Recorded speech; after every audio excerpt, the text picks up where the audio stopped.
Hey guys, yesterday we talked a little bit about the difference between saving up 20% down and as little as 3% down, maybe less if you're VA or USDA. Today we're going to talk a little bit about what it actually looks like to set up that savings account.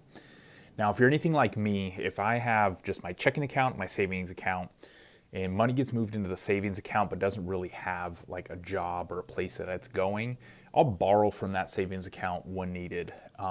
So my encouragement to you is we're actually going to, part of our homework today is going to be actually setting up that completely separate savings account and labeled as like house fund, right?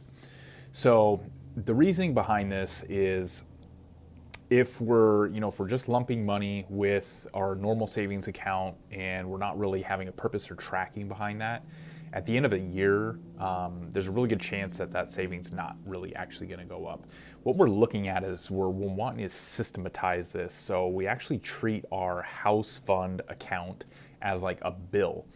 And what I mean by that is, let's say for instance, we're putting, say, $500 a month in our special savings account. Now, over a year, that's about $6,000. That's no small amount of money. And again, I'm just using this number as an example.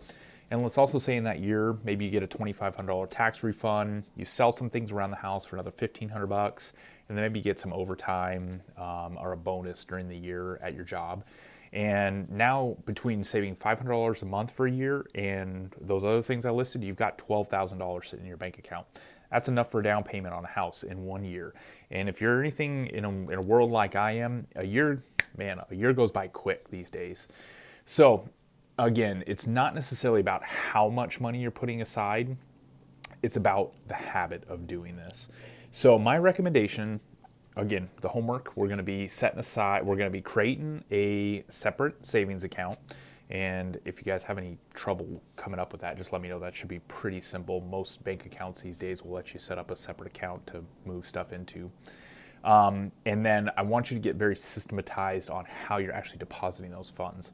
Every time you get paid, most people on a normal work that isn't like me, commissions, even though if you're on commissions, every time you get a paycheck, essentially what you're doing is you're coming up with a number. If it's $50, if it's $100, $200, $500, $1,000, doesn't matter the number.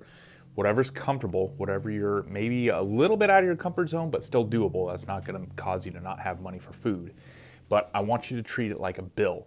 And I want you to, every paycheck, put $50 to $500 in that account and treat it like it's a bill. So that's my advice for you today. Let's start saving. Let's set up that account, start putting money in it, and in a year or less, we'll get you there. Thanks for watching, guys. Talk to you soon.